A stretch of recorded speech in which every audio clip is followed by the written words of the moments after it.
Boa tarde. Professores do ensino público estadual paralisam as atividades. Comercialização de água mineral é liberada pela Vigilância Sanitária. Defesa Civil está em alerta por causa das chuvas fortes que caem na capital. Veja também uma entrevista sobre os 20 anos do plebiscito que definiu a forma e o sistema de governo do país. E as comemorações pelo Dia do Chorinho. O Repórter Maranhão está começando agora.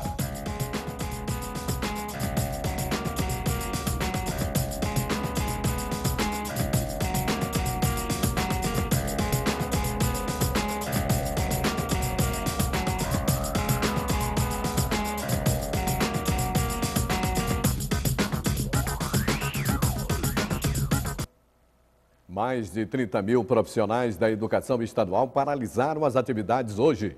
Eles reivindicam o cumprimento do Estatuto do Educador.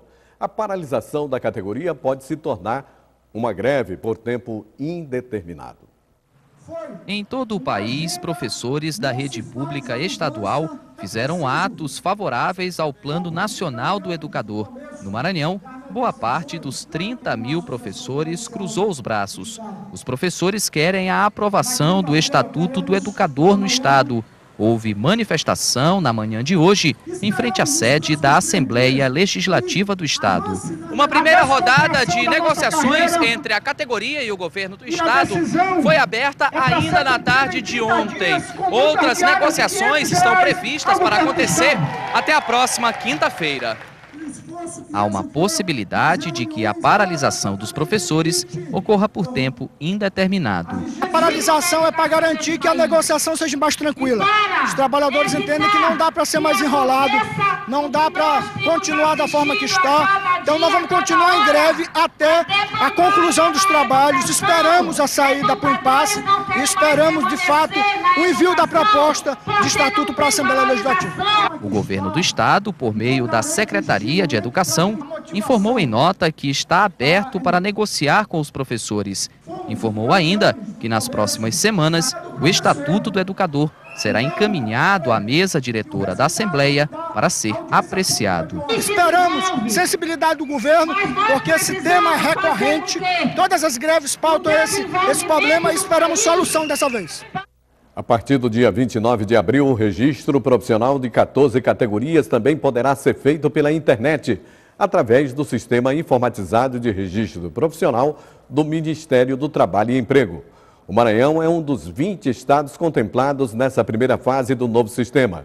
Para realizar o registro, o interessado precisa informar os dados pessoais e dados relativos ao registro profissional. Mais informações no site www.trabalho.gov.br. O Levantamento Nacional de Álcool e Drogas divulgou dados onde o consumo exagerado de álcool está relacionado à classe social. O estudo aponta que mais de 70% dos alcoólicos são da classe E. A droga lícita, que pode ser facilmente adquirida em bares ou supermercados, a cada dia faz mais dependentes. O Levantamento Nacional de Álcool e Drogas da Unifesp aponta que quem ganha menos tende a consumir mais bebida alcoólica. O levantamento mostra que quanto menor a renda, maior o consumo excessivo de álcool. Para se ter uma ideia, 7 entre cada 10 brasileiros que ganham até R$1.000 por mês bebem de forma excessiva. O levantamento, feito com base em respostas de 4.600 entrevistados, revelou que 71% das pessoas da classe E consomem álcool excessivamente. Na classe C, esse índice é de 60%. Já na classe A, cai para 45%. A baixa renda, ela exclui, já por natureza, as pessoas de vários serviços. Educação, saúde, atenção básica, a parte sanitária. Então, já coloca a pessoa em situação de vulnerabilidade para todas as doenças. Desde as doenças verminosas, tuberculose, hanseníase, como, por exemplo, doença como o alcoolismo. O psiquiatra diz ainda que o mais difícil é o paciente reconhecer a dependência do álcool. A falta da autocrítica que o álcool provoca é o fator principalmente preponderante para quê? Para que não inicie um tratamento. Que se isso demore mais, lógico, a dependência aumenta. Então, que se caracterizar um dependente como uma droga lícita é muito complicado. A própria família, às vezes, tenta encobrir. Não, ele não é um alcoólatra, ele bebe só aos fins de semana. Não, ele bebe, mas ele sabe parar. Ele consegue trabalhar, ele desempenha suas funções. E não consegue ver que, a longo prazo, ele vem tendo várias perdas. Quando ele vai começar a entender esse problema, já está um nível elevado de tolerância do álcool, né? Resultado, o tratamento se torna mais difícil. Francisco demorou a buscar ajuda para a dependência da bebida. O vício começou quando ele ainda era criança. Eu via os outros bebês, meu pai de criação, meu tio, e eu achava bonito. E aquilo eu fui me aprofundando. Que quando chegou mesmo num ponto que eu dei conta, eu já estava praticamente afundado. O funcionário público faz tratamento há cerca de 6 meses. Depois de casamentos desfeitos por conta da bebida e de praticamente perder o contato com as filhas, hoje Francisco tenta ter de volta a dignidade e corre atrás do tempo perdido. Comecei a largar mais o álcool, graças a Deus. Estou me fortalecendo mais. A partir da minha vida para frente, pronto, procurar uma outra pessoa. O álcool que acabou comigo. Agora vamos falar de futebol. O jogo entre Sampaio e Santa Quitéria, que seria realizado ontem no estádio Nilzinho Santos, foi suspenso ainda no primeiro tempo. A chuva deixou o campo encharcado, dificultando a continuidade da partida. O jogo foi remarcado para hoje às 4 da tarde e já o Maranhão Atlético Clube anunciou o novo técnico. É Vinícius Saldanha, que substituirá Meinha, demitido após o empate de 1-1 com o Cordino domingo passado. E veja no próximo bloco uma análise sobre os 20 anos do plebiscito que decidiu a forma de governo do país e o trabalho da Defesa Civil com as chuvas intensas em São Luís. É logo após o intervalo. Aí você vê imagens do bairro da Ponta da Areia, em São Luís. Agora são 12 horas e 7 minutos.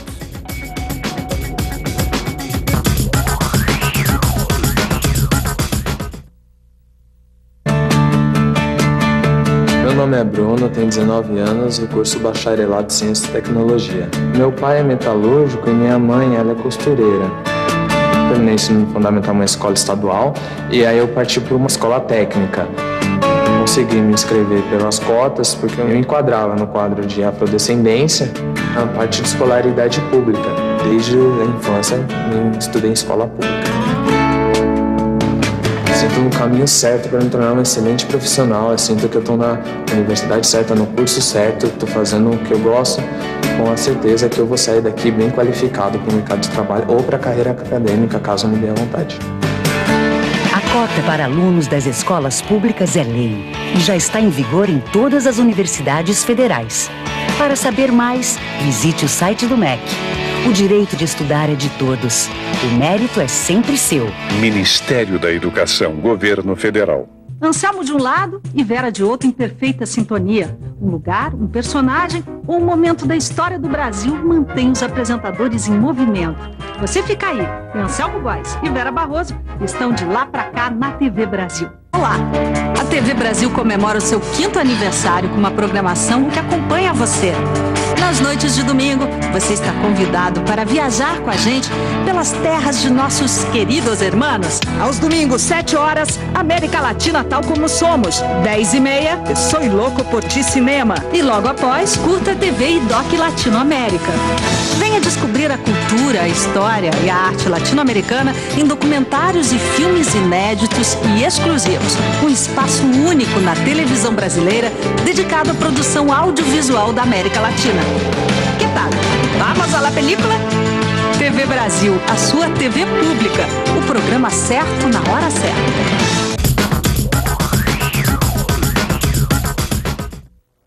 Há 20 anos, o Brasil realizou um plebiscito onde o povo decidiu a forma de governo atual.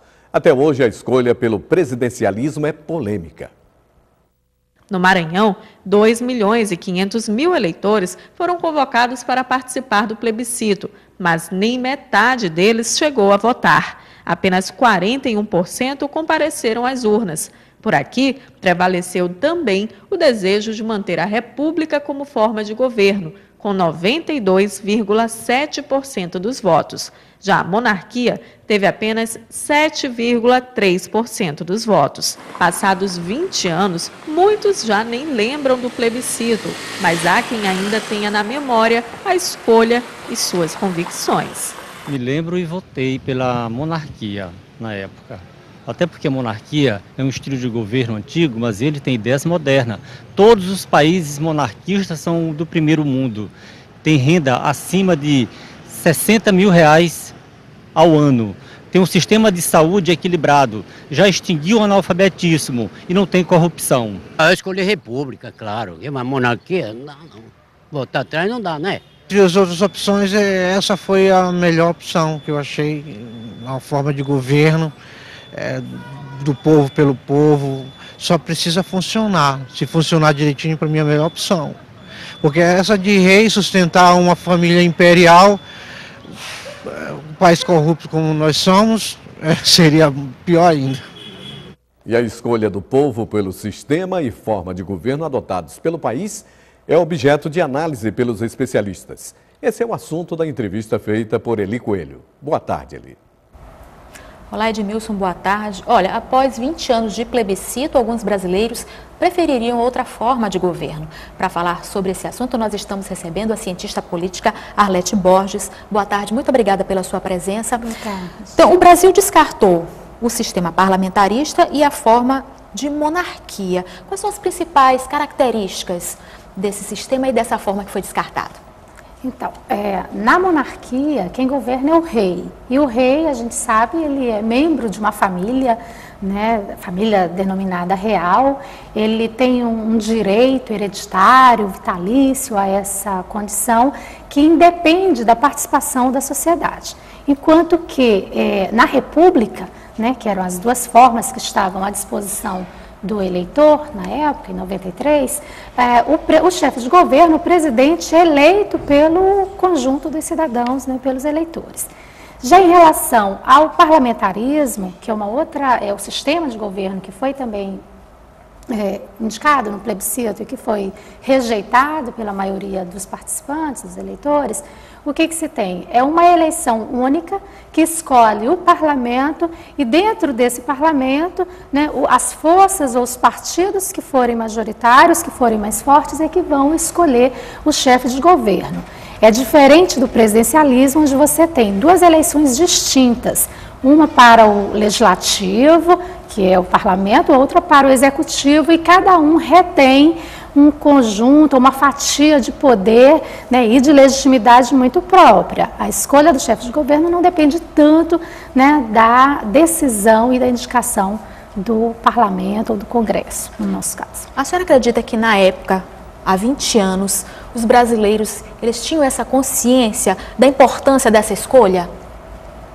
Olha, foi surpreendente a decisão, a opção do nosso constituinte pela realização desse plebiscito, né, por colocar em questão a própria possibilidade de um retorno à monarquia, nós já tivemos essa experiência, porque a época era inclusive de fortalecer a face, digamos, democrática do Estado e da sociedade, porque a gente vinha inclusive de um trauma, que foi o trauma da ditadura militar de 20 anos. Então, mas foi colocada, né, talvez muito mais, a forma de governo talvez tenha entrado no plebiscito muito mais em função de uma outra questão, essa sim era mais presente no debate político, que era a questão do sistema de governo parlamentarista ou presidencialista. Por que parlamentarista? Porque também havia justamente, por causa desse trauma de uma superconcentração de poderes no executivo, havia um desejo ali naquele momento de fortalecer o legislativo. Então foi proposto e foi aprovado o plebiscito que aconteceu, mas houve toda uma campanha, né, a propaganda eleitoral de ambas as partes, né, todo mundo defendendo e explicando o conteúdo de cada uma das propostas. Acredito que isso tenha cumprido essa necessidade, tenha atendido a necessidade de esclarecimento do eleitorado. E a decisão foi uma consagradora aprovação, né, tanto da República quanto do presidencialismo e, por conseguinte, uma rejeição, né, à monarquia e ao parlamentarismo. A senhora acredita que a força do Brasil em nível internacional teria mudado caso outra escolha fosse feita? É difícil fazer projeções seguras a respeito de algo que não aconteceu. Não se concretizou, né? Mas seguramente essa força e esse prestígio internacional, ele não depende tanto, né, do sistema ou da forma de governo. A gente tem hoje no mundo, né, países ou nações que são presidencialistas ou parlamentaristas, que têm prestígio e reconhecimento, e da mesma forma monarquias e repúblicas. Então, não passa apenas por aí. Tá, ok. Muito obrigada, senhora Arlete Borges, cientista política. Obrigada pelas informações e pelos esclarecimentos. Eu que agradeço. Edmilson, voltamos com você. Obrigado, Eli. E as chuvas voltaram a cair forte na noite passada. A Defesa Civil está em alerta para agir nas áreas de risco, caso seja necessário. Vamos falar ao vivo com o repórter Tiago Bastos, que tem mais informações. Boa tarde, Tiago. Olá, boa tarde, Edmilson. Boa tarde a todos. Bem, como todos puderam acompanhar, uma chuva forte atingiu a capital maranhense na noite de ontem. A chuva, acompanhada de ventos fortes e também descargas elétricas, alagou as principais ruas e avenidas da cidade. Aqui na Lagoa da Jansen, pertinho de onde nós estamos, na Avenida Mário Meireles, diversos pontos da via ficaram alagados. Na Avenida Beira-Mar, um carro ficou parado no meio da pista ao tentar passar por um trecho. Esse período chuvoso também preocupa a Defesa Civil. Ao meu lado agora, a superintendente da Defesa Civil Municipal, Elitânia Barros. Ontem, com aquela chuva de ontem, foi registrado algum ponto de deslizamento? Vocês tiveram alguma ocorrência? Devido à chuva de ontem, não houve deslizamento, mas nós tivemos alagamentos pontuais dessas áreas que alaga sempre que tem fortes chuvas. Agora, dona Elitânia, com essa intensificação do período chuvoso, aumenta a preocupação por parte de vocês quanto aos deslizamentos de terra. Qual é a recomendação que a senhora dá ainda para as pessoas que ainda insistem em viver em áreas consideradas de risco? O alerta que nós damos é que o solo já se encontra encharcado devido ao período chuvoso que já vem há algum tempo. Então, essas pessoas que moram nessa área, elas estão em risco iminente, porque pode haver deslizamento, principalmente se continuar tendo fortes chuvas. Com relação ao trabalho para os próximos dias, você já tem um planejamento? Quando começa a chover, por exemplo, choveu à noite, pela manhã a equipe sai monitorando a área para ver se houve alguma ruptura do solo das encostas e conversar com as famílias que sofrem alagamento. Hoje são quantos pontos na ilha considerados de área de risco? 66 pontos, incluindo a área de alagamento e de deslizamento. Uma família, por exemplo, que vive numa área considerada de risco, a Defesa Civil pode obrigar essa família a sair desse local? Nós aconselhamos a sair, porque todos têm seus direitos, né? E nós aconselhamos a sair. Ela não tem direito algum de expor sua vida, mas e damos o suporte que tem que ser dado, elaborando laudo, encaminhando para a Secretaria de Assistência e nos colocamos à disposição para o remanejamento. Eu agradeço as informações, Elitânia, muito obrigado. Voltamos aos estúdios. É com você, Edmilson. Obrigado, Tiago. Em São Luís, o dia amanheceu nublado e chegou a chover em alguns pontos da cidade. Veja agora a previsão do tempo para todo o estado. Em São Luís, tempo parcialmente nublado, com previsão de pancadas de chuva para a tarde e à noite. A temperatura mínima é de 25 e a máxima de 30 graus. Em Imperatriz, muita nebulosidade e previsão de chuva no restante do dia. As temperaturas variam entre 22 e 33 graus. Em Caxias, tempo parcialmente nublado com possibilidade de chuva, mínima de 23 e máxima de 33 graus. Já na região sul do estado, o sol predomina entre nuvens. Em Balsas, a mínima é de 23 graus e a máxima pode chegar a 33 graus. E veja no próximo bloco, o comércio de água mineral é liberado em São Luís e as comemorações pelo Dia do Chorinho. Você acompanha logo após o intervalo. Agora são 12 horas e 20 minutos.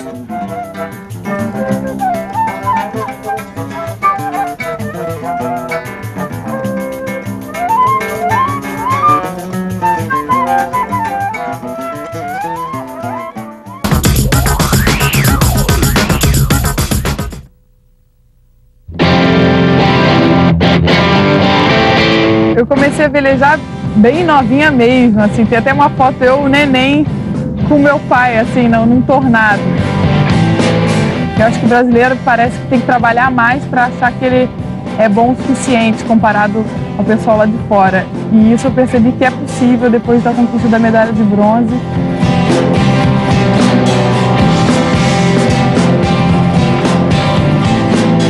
Velejando, você tem que um pouco se entregar à natureza, tem que fazer parte, assim, para os ventos virem a seu favor, para a onda você acertar, então você tem que se entregar.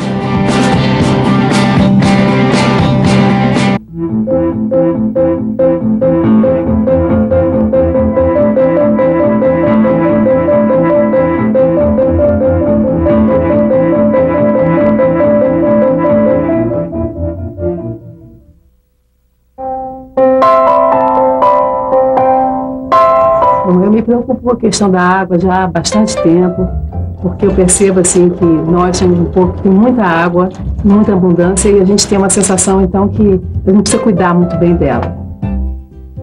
Uma medida é, por exemplo, aproveitar a água das chuvas. Tem uma caixa coletora de água que é usada para o jardim e é usada na privada também. A gente tem o hábito de deixar a água correr, no banho, quando a gente escova os dentes, quando a gente lava a louça. Então, é muito importante que a gente vá se dando conta que essa água é uma água tratada, que passou por um processo caro. Nós vamos imaginar isso, várias casas fazendo isso, aí vai fazendo uma diferença. Sempre é a soma dos pequenos que faz a diferença. Eu sou Miriam, eu armazeno água da chuva na minha casa.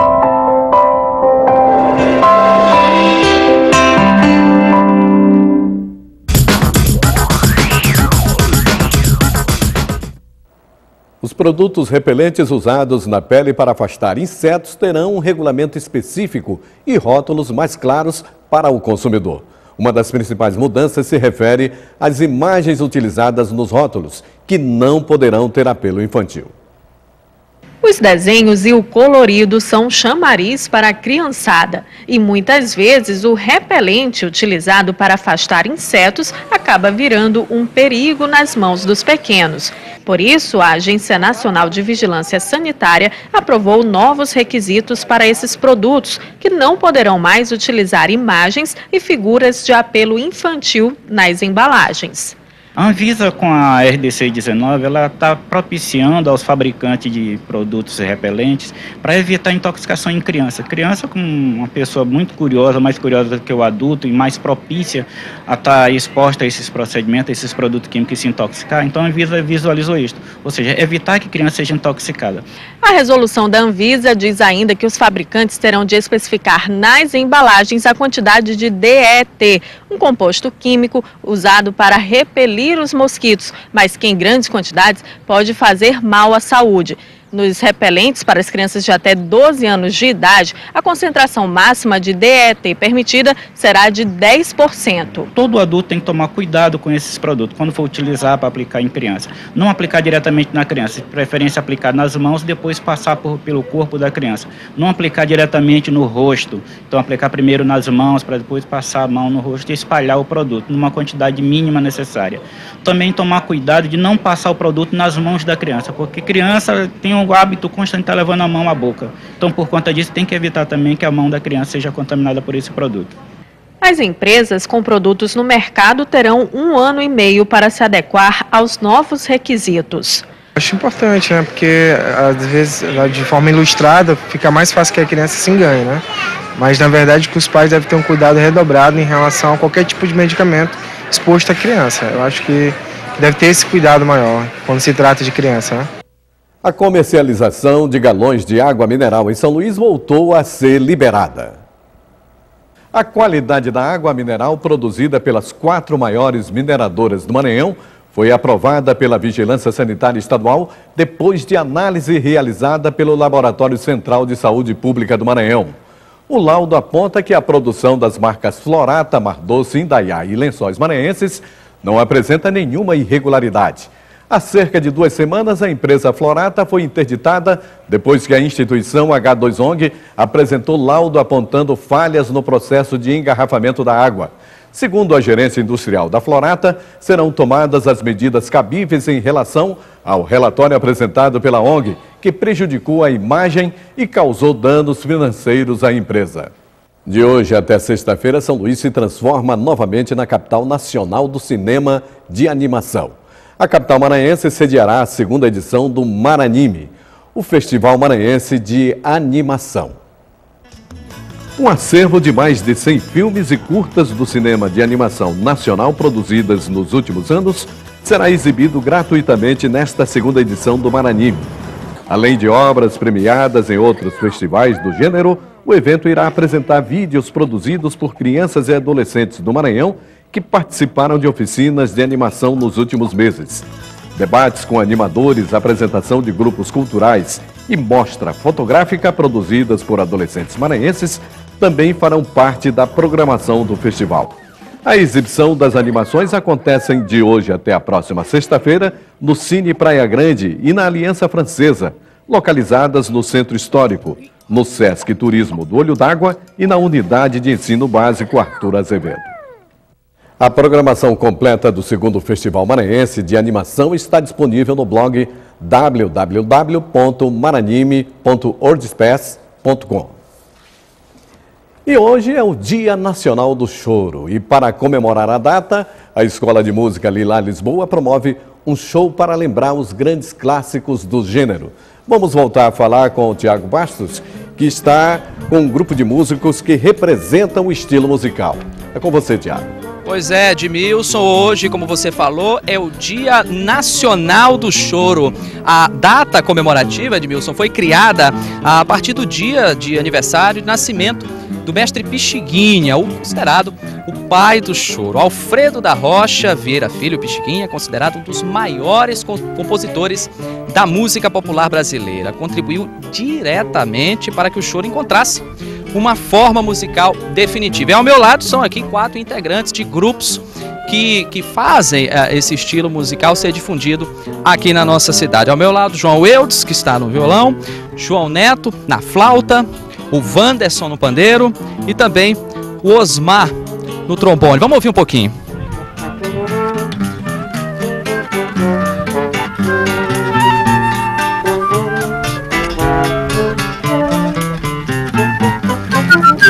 Pois é, Edmilson, e para falar um pouquinho mais sobre o que significa, na verdade, o choro, o João Eudes vai falar agora, João. O choro hoje, ele está difundido aqui na nossa cidade? Faltam adeptos, na tua opinião?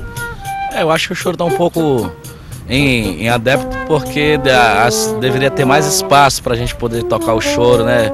O choro não é divulgado nas rádios, só tem um programa de rádio aqui na universidade, então acho que é muito pouco, então pouca gente conhece a música, que é genuinamente brasileira. Só para finalizar, e hoje a atividade do Dia Nacional do Choro, vai haver uma apresentação, né? Vai haver uma apresentação lá na ABB, aqui no Renascença, Calhau, na verdade, e vai ser portas abertas, entrada franca, vai ser uma grande festa da música instrumental brasileira. Ok, João, boa sorte hoje. Bom, como eu já falei demais, eu vou deixar agora vocês curtirem um pouco mais do bom chorinho.